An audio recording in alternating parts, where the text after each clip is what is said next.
Bienvenue tout le monde, je m'appelle David Smith, nous sommes à Gatineau, Québec. Il neige aujourd'hui à ce moment, ici pour la première fois cette année.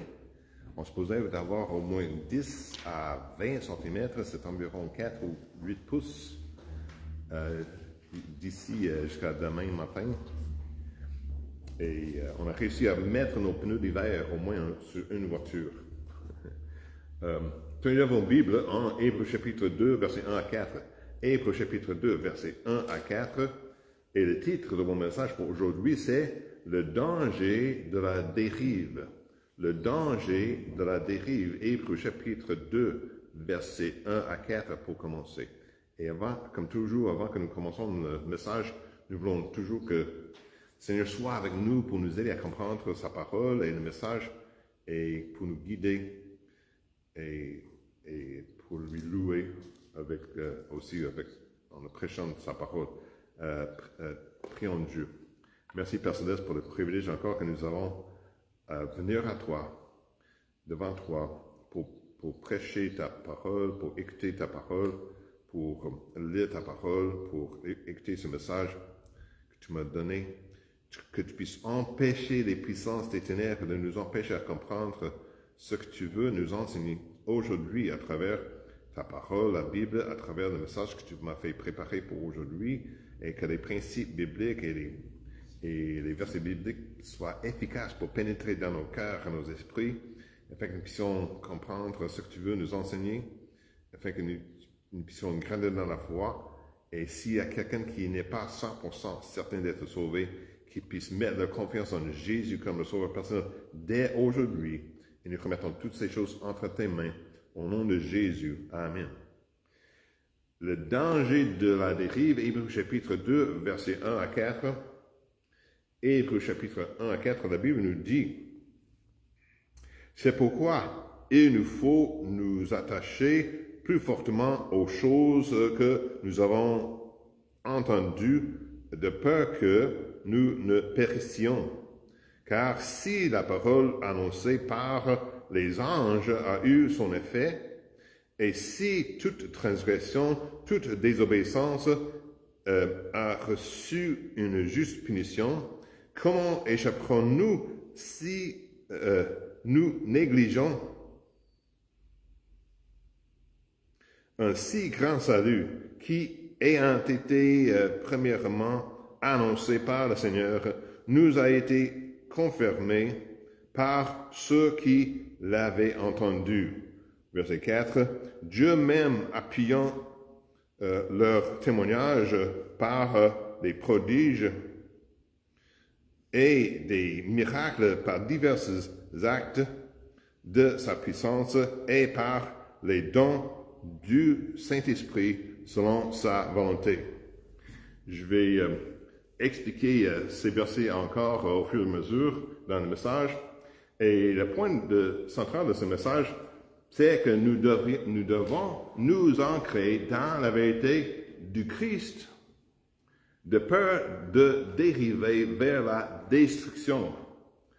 Nous devons nous ancrer dans la vérité du Christ, de peur de dériver vers la destruction.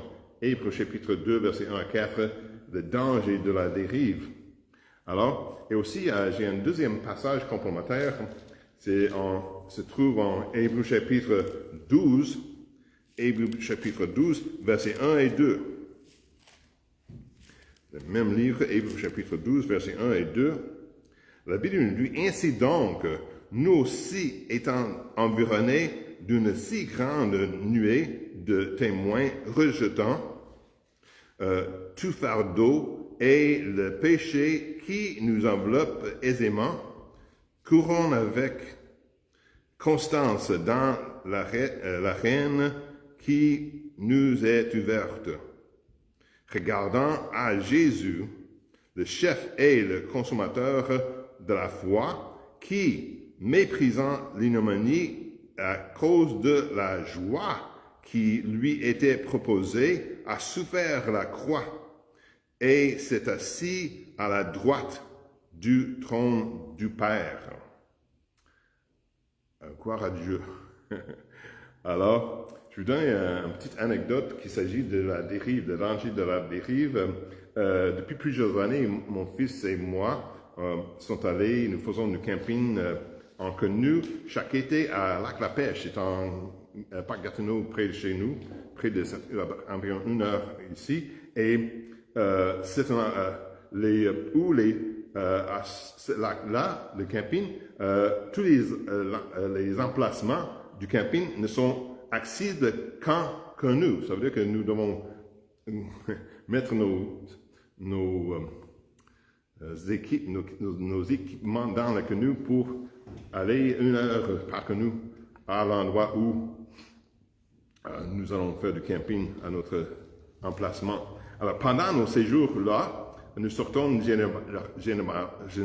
généralement au moins une fois ou plus pour faire de la pêche, pour aller pêcher, pour essayer d'attraper les poissons, pour faire la pêche, pas pour pêcher, pas pêcher. Alors,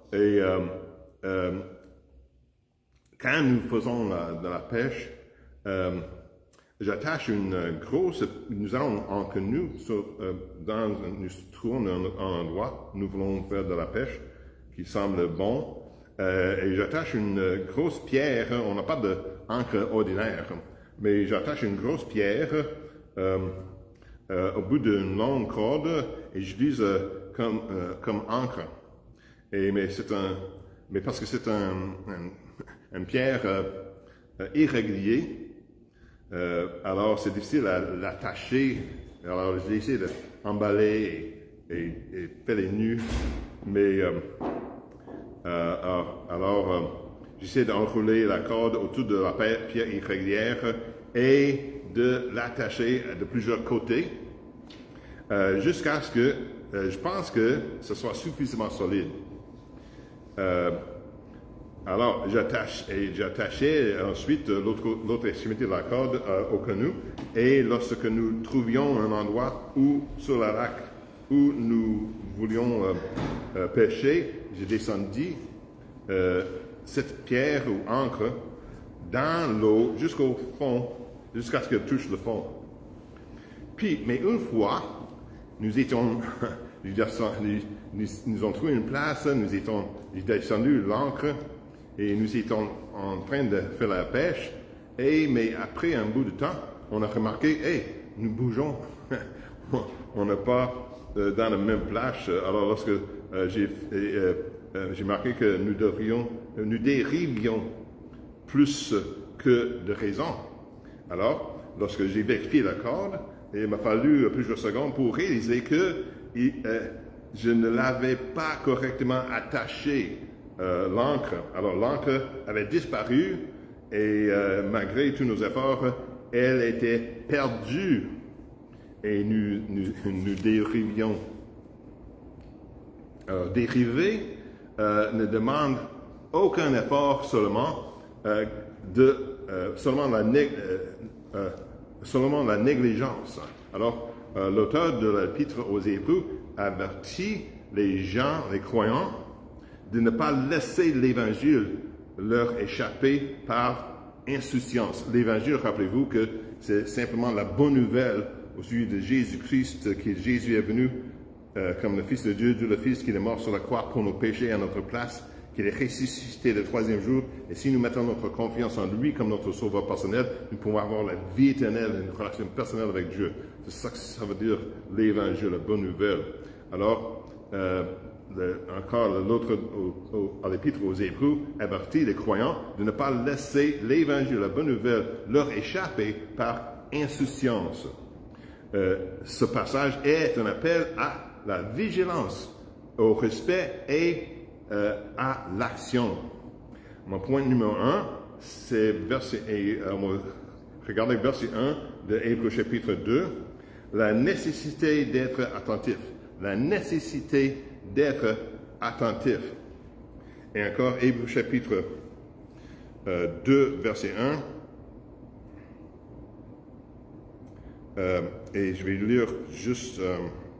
je vais lire Hébreux chapitre 2, verset 1. C'est pourquoi, il nous faut nous attacher plus fortement aux choses que nous avons entendues, de peur que nous ne périssions. Alors ici, car Christ est plus supérieur aux anges. Alors selon Hébreux chapitre 1, verset 1 à 4, 1 à 14, c'est tout le chapitre 1 aux Hébreux.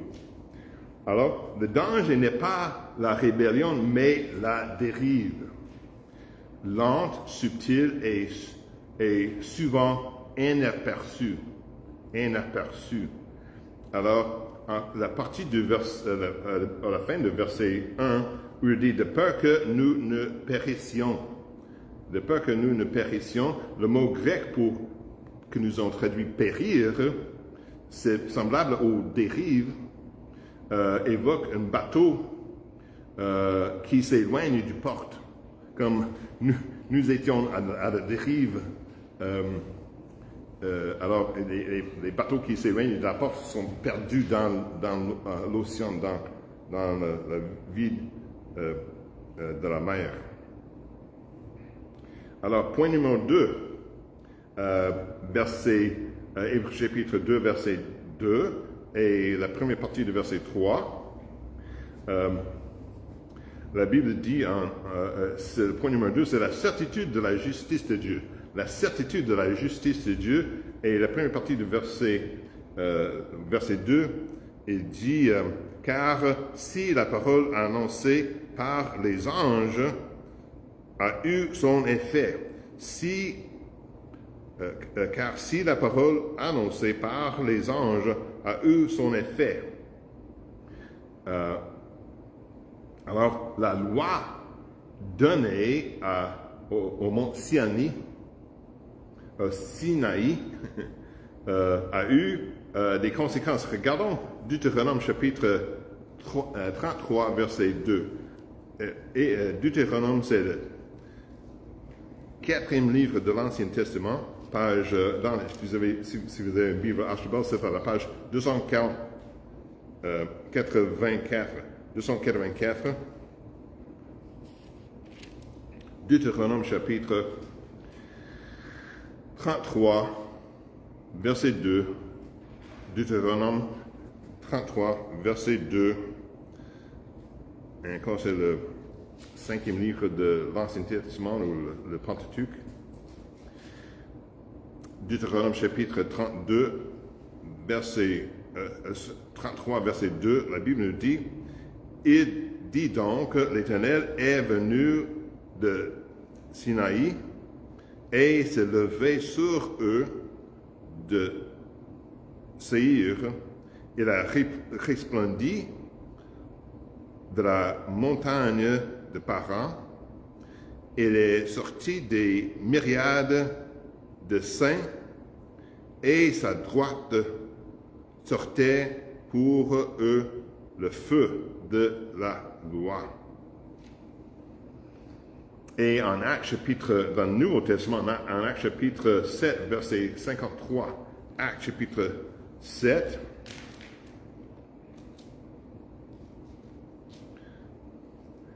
Matthieu, Marc, Luc, Jean et les livres aux actes, les actes des apôtres, Actes chapitre 7 et verset 53. C'est à la page 175 dans le Nouveau Testament. Actes chapitre 7, verset 53, la Bible nous dit, « Vous qui avez reçu la loi par le ministère des anges et qui ne l'avez point gardée. » Si nous retournons à notre passage en Hébreux chapitre 2, et verset 2, la deuxième partie du verset 2, il dit, « Et si toute transgression, toute désobéissance a reçu une juste punition, la justice de Dieu est constante et sainte. » La justice de Dieu est constante et sainte. Et ensuite, la première partie du verset 3, Hébreux chapitre 2, verset 3, comment échapperons-nous si nous négligeons un si grand salut? Comment échapperons-nous si nous négligeons un si grand salut? La négligence et non le rejet suffit à entraîner le jugement. La négligence et non le rejet suffit à entraîner le jugement. Point numéro 3. Mon premier point, c'est la nécessité d'être attentif, verset 1. Deuxième point, la certitude de la justice de Dieu, versets 2 et 3a. Et le troisième point, c'est la confirmation de l'Évangile. La confirmation de l'Évangile ou de la bonne nouvelle au sujet de Jésus. La confirmation de l'Évangile, Hébreux chapitre 2, verset 3b, la deuxième partie de verset 3 et verset 4. Alors, d'abord, la deuxième partie de verset 3 de chapitre 2, Hébreux chapitre 2 dit qui ayant été premièrement annoncé par le Seigneur nous a été confirmé par ceux qui l'avaient entendu. Alors, Jésus lui-même a proclamé le message du salut. Jésus lui-même a proclamé le message du salut. Et encore, cette deuxième partie de verset 2, il dit, nous a été confirmé par ceux qui l'avaient entendu. Nous a été confirmé par ceux qui l'avaient entendu. Les apôtres ont témoigné par leur vie et leur mort de ce qu'ils ont entendu. Et c'est une preuve que l'évangile est vrai. Ce que Jésus a enseigné est vrai. Le christianisme est vrai. Parce que ces hommes, ces apôtres, ont donné leur vie pour ce qu'ils croyaient au sujet de Jésus, ce qu'ils ont vu et entendu avec leurs propres yeux. Et ils étaient prêts à mourir pour leur croyance. Et c'est ce qu'ils ont fait. La plupart ont été mis à mort à cause de leur foi. Alors, ensuite, verset 4, Hébreux chapitre 2, verset 4, Dieu même appuyant le témoignage par des prodiges et des miracles, par de divers actes de sa puissance et par les dons du Saint-Esprit selon sa volonté. Une approbation divine par des moyens surnaturels. Une approbation divine par des moyens surnaturels. Et voici les applications et appels à l'obéissance de ce message. L'évangile, la bonne nouvelle au sujet de Jésus, que Jésus est mort sur la croix pour nos péchés et que si nous croyons en lui, qu'il est ressuscité le troisième jour, il a pris nos péchés sur lui, et si nous mettons notre confiance en lui, nous sommes sauvés par la grâce, par la foi en lui. L'évangile n'est pas seulement une information, c'est une invitation. Ce n'est pas seulement une information, c'est une invitation. Le négliger, c'est dériver vers la perdition éternelle. Négliger l'évangile, la bonne nouvelle au sujet de Jésus, c'est dériver vers la perdition éternelle. Mais le recevoir la bonne nouvelle au sujet de Jésus, c'est d'être ancré dans l'espérance. C'est d'être ancré dans l'espérance. Romains chapitre, tournez à vos Bibles en Romains chapitre 10, versets 9 et 10. Romains 10 et versets 9 et 10.